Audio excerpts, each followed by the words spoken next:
ಕಲಬುರಗಿ ನಗರದಲ್ಲಿ ಖಾಸಗಿ ಶಾಲೆಗಳ ವಾಹನಗಳ ಸರಣಿ ಅಪಘಾತದ ಕುರಿತು ಕರ್ನಾಟಕ ಸಂಘಟನೆ ವೇದಿಕೆ ವತಿಯಿಂದ ಜಿಲ್ಲಾಧಿಕಾರಿರವರಿಗೆ ಮನವಿ ಪತ್ರ ಸಲ್ಲಿಸಲಾಯಿತು.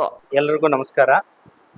ಈ ಪತ್ರಿಕಾಗೋಷ್ಠಿಯ ಉದ್ದೇಶ ಏನಂತಂದ್ರೆ ಕಲಬುರಗಿ ನಗರ ಅಂದ್ರೆ ಇಡೀ ಕರ್ನಾಟಕ ರಾಜ್ಯದಾಗೆ ನಡೆಯುತ್ತೆ. ಬಟ್ ಈ ಕಲಬುರಗಿ ನಗರದ ಬಂದ್ರೆ ಕಲಬುರಗಿ ನಗರದಲ್ಲಿ ಖಾಸಗಿ ಶಾಲೆಗಳ ವಾಹನಗಳದ್ದು ಸರಣಿ ಅಪಘಾತಗಳು ನಡೀತಿದೆ. ಅಂದ್ರೆ ಸುಮಾರು ವರ್ಷಗಳು ನಡೀತಿದೆ. ಬಟ್ ಈ ಒಂದು ವರ್ಷ ಹಿಂದೆ ಫುಲ್ ಜಾಸ್ತಿ ಅಂತಂದ್ರೆ ಒಂದು 8-10 ಆಕ್ಸಿಡೆಂಟ್ಗಳು ಅದು. ಸುಮಾರು ಜನ ವಿದ್ಯಾರ್ಥಿಗಳು ಮರಣನೂ ಹೊಂದ್ರು, ಕೈಕಾಲನ್ನು ಕಳ್ಕೊಳ್ಳುವಂಥ ಪರಿಸ್ಥಿತಿ ಬಂತು.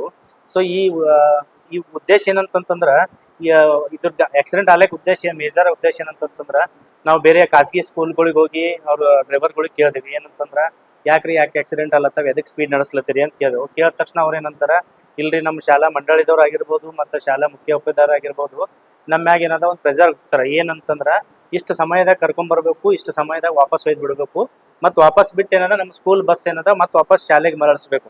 ಹೌದು, ಅದೇನು ಕಂಡೀಷನ್ಸ್ ಇರ್ತಾವೆ, ಒಪ್ಕೋತೀವಿ. ಆ ವಿಷಯಕ್ಕೆ ಏನು ನಮ್ಗೆ ತೊಂದರೆ ಇಲ್ಲ. ಬಟ್ ಇದರಿಂದ ಏನಾಗ್ಲತ್ತದ, ಈಗ ಪೇರೆಂಟ್ಸ್ ಗಲ್ಲಿ ಒಳಗೆ ಮನೆಗಳು ಇರ್ತಾವ, ಅಲ್ಲಿಂದ ಕರ್ಕೊಂಡು ಬರೋದ್ರಾಗ ಈಗ ಏನದ ವಾಹನಗಳ ಡ್ರೈವರ್ಗಳ ಮ್ಯಾಗ ಒತ್ತಡ ಜಾಸ್ತಿ ಆಗಿದ್ದ ಕಾರಣಕ್ಕೆ ಆಕ್ಸಿಡೆಂಟ್ಗಳು ಆಗ್ಲತ್ತವು. ಮತ್ತೊಂದು ಏನಂದ್ರೆ ಇದು ಆಕ್ಸಿಡೆಂಟ್ ಆದ್ಮ್ಯಾಗ ನಾವು ಶಾಲಾ ಆಡಳಿತ ಮಂಡಳಿದವ್ರಿಗೆ ಕೇಳಿದೆವು. ಏನಂತಂದ್ರೆ ಯಾಕೆ ಸರ್ ಹಿಂಗೆ ಆಕ್ಸಿಡೆಂಟ್ ಅಲ್ಲತ್ತಾವ, ಏನು ಪ್ರಾಬ್ಲಮ್ ಅದ ಅಂತಂದಾಗ ಬೇರೆ ನಿಮಗೆಲ್ಲ ಮಾಧ್ಯಮದಲ್ಲೂ ಬಂದಿತ್ತು. ಅಂದ್ರೆ ಬ್ರೇಕ್ ಫೇಲ್ ಆಗ್ಯದ. ಬ್ರೇಕ್ ಯಾಕೆ ಫೇಲ್ ಆಗ್ತದ? ಬ್ರೇಕ್ ಫೇಲ್ ಆಗ್ಬೇಕಾಗಿತ್ತು ಅಂತಂದ್ರೆ ಏನದ, ಅವ್ರು ಸರಿಯಾಗಿ ದುರಸ್ತಿ ಮಾಡಿಲ್ಲ, ವಾಹನಗಳ ದುರಸ್ತಿ ಇಲ್ಲ ಸರಿಯಾಗಿ. ಸೊ ಆ ವಾಹನಗಳ ದುರಸ್ತಿ ಆಗಬೇಕು, ಮೂರ್ತಿಗಳನ್ನ ಚೆಕಪ್ನು ಆಗಬೇಕು ಅದ್ರದ್ದು. ಯಾಕಂದ್ರೆ ಇವತ್ತಿನ ಶಾಲಾ ಮಕ್ಕಳೇ ನಾಳಿನ ಒಂದು ಪ್ರಗತಿಪರ ಒಂದು ಇದಾಗ್ತಾರ, ಹುಡುಗರು ಆಗ್ತಾರ. ಸೊ ಅವ್ರು ಏನಾದ ಕೈಕಾಲು ಕಳ್ಕೊಂಡ್ರಾಯ್ತು, ಅವ್ರ ಜೀವ ಹೋಯ್ತು ಅಂತಂದ್ರೆ ಭಾಳ ತುಂಬಾ ತೊಂದರೆ ಅನುಭವಿಸೋಂಥ ಪರಿಸ್ಥಿತಿ ಬರ್ತದೆ ಅಂತ ಹೇಳ್ತೀನಿ.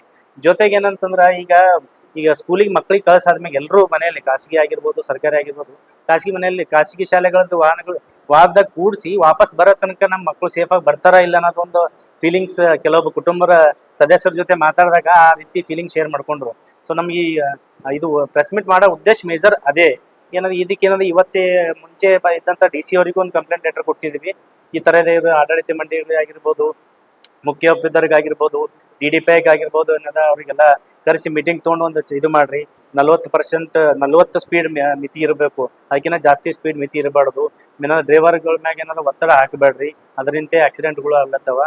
ಸೊ ಇವೆಲ್ಲ ಒಂದು DC ಅವ್ರ ಅಂಡರ್ದಾಗ ಏನಾದ್ರು ಮೀಟಿಂಗ್ ಮಾಡಿ ಇದಕ್ಕೆ ಇದಕ್ಕೆ ತೊಗೊಂಬರ್ರಿ ಅಂತೇಳಿ DC ಅವ್ರಿಗೆ ಕಂಪ್ಲೇಂಟ್ ಕೊಟ್ಟಿದ್ವಿ. ಬಟ್ ಇಲ್ಲಿ ತನಕ ಯಾವುದೇ ರೀತಿ ಆಗಿಲ್ಲ. ಬಟ್ ಇವತ್ತು ಹೊಸ DC ಬಂದಾರ, ಅವ್ರಿಗೆ ಇವತ್ತಿನ ದಿನ ಮಾರ್ನಿಂಗ್ ಮುಂಜಾನೆ ಅವ್ರಿಗೂ ಮನವಿ ಪತ್ರ ಸಲ್ಲಿಸಿ ಬಂದೀವಿ. ಇನ್ನೇನಿಲ್ಲ, ಒಂದು ತಿಂಗಳೊಳಗೆ ಇದು ಏನಾದರೂ ಒಂದು ಸಾರ್ಟ್ ಔಟ್ ಮಾಡಲಿಲ್ಲ ಅಂತಂದ್ರೆ ನಾವು ಏನಾದ್ರು DC ಕಚೇರಿ ಅದರ ಉಗ್ರವಾದ ಹೋರಾಟ ಮಾಡ್ತೀವಿ ಅಂತ ಹೇಳಕ್ ಇಷ್ಟಪಡ್ತೀನಿ ಸರ್. ಈಗ ಹೆಂಗ್ ಆಗ್ಬಿಟ್ಟ ಅಂತಂದ್ರೆ, ಈಗ ನಮ್ದು ಜನಸಾಮಾನ್ಯರದಾಗ ಹಸುವಾದಾಗ ಅಡಿಗೆ ಮಾಡ್ಕೊಂಡ್ ತಿನ್ನೋ ಲೆಕ್ಕ ನಡೆದವ್ರಿ. ಈ ಆಕ್ಸಿಡೆಂಟ್ಗಳು ಅದಾಗಿನೇ ಬಂದು ಪ್ರೆಸ್ ಮೀಟ್ ಮಾಡೋದು, ಹೋರಾಟ ಮಾಡೋದು, ಸುದ್ದಿ ಮಾಡೋದಕ್ಕಿಂತ ಆಕ್ಸಿಡೆಂಟ್ ಆಗ್ಲಾರ್ದಂಗೆ ನೋಡ್ಕೊಂಬಂತ ಕೆಲಸಗಳು ಆಗ್ಬೇಕು ಮೇನ್ ಅಂತಾರೆ. ಈಗ ಆಗಿಲ್ಲ, ಇನ್ನು ನಾಳೆನೂ ಆಗ್ಬೋದಲ್ಲ ಸರ್. ಅಂತ ಘಟನೆಗಳು ಮತ್ತೆ ವಾಪಸ್ ಆಗ್ಬಾರ್ದು ಅನ್ನೋ ಕಾರಣಕ್ಕೆ ನಾವು ಈ ಉದ್ದೇಶ ಮಾಡ್ತೀವಿ ಸರ್. ನಾವು ಈಗ ಆಲ್ರೆಡಿ ನಮ್ದು ನನ್ನ ಕೈದಾಗ ಏನ್ ಆಗ್ಬೋದು ಅಷ್ಟು ಜನಕ್ಕೆ ನಾವೆಲ್ಲ ಹೋಗಿ ಮಾಡಿದ್ವಿ. ಬಟ್ ನಾವು ಹೇಳಕ್ಕಿಂತ ಒಂದು ಸರ್ಕಾರಿ ಕಡೆಯಿಂದ ಏನೋ ಸರ್ಕ್ಯುಲರ್ ಹೋಯ್ತು ಅಂದ್ರೆ ಎಫೆಕ್ಟ್ ಬೀಳ್ತಾನ ಕಾರಣಕ್ಕೆ ಇದೊಂದು ಸಾಮಾಜಿಕ ಕಳಕಳಿ ಇರ್ತಕ್ಕಂಥ ಒಂದು ಪತ್ರಿಕಾಗೋಷ್ಠಿ ಮಾಡಿದೆ ಸರ್. ಈಗ ಹೆಂಗದ ಸರ್, ಈಗ ಮೇನ್ ಉದ್ದೇಶ ಏನಂತಂದ್ರೆ ಇದ್ರ ಬಗ್ಗೆ ಇಲ್ಲಿಂದ ಲೋಕಲ್ ಸಂಸದರಾಗಿರ್ಬೋದು, ಶಾಸಕರುಗಳಾಗಿರ್ಬೋದು, ಅವ್ರವ್ರ ಕಾರ್ಯಕ್ಷೇತ್ರದ ಕೆಲಸ ಮಾಡ್ಲಿಲ್ಲ ಅಂತಲ್ಲ.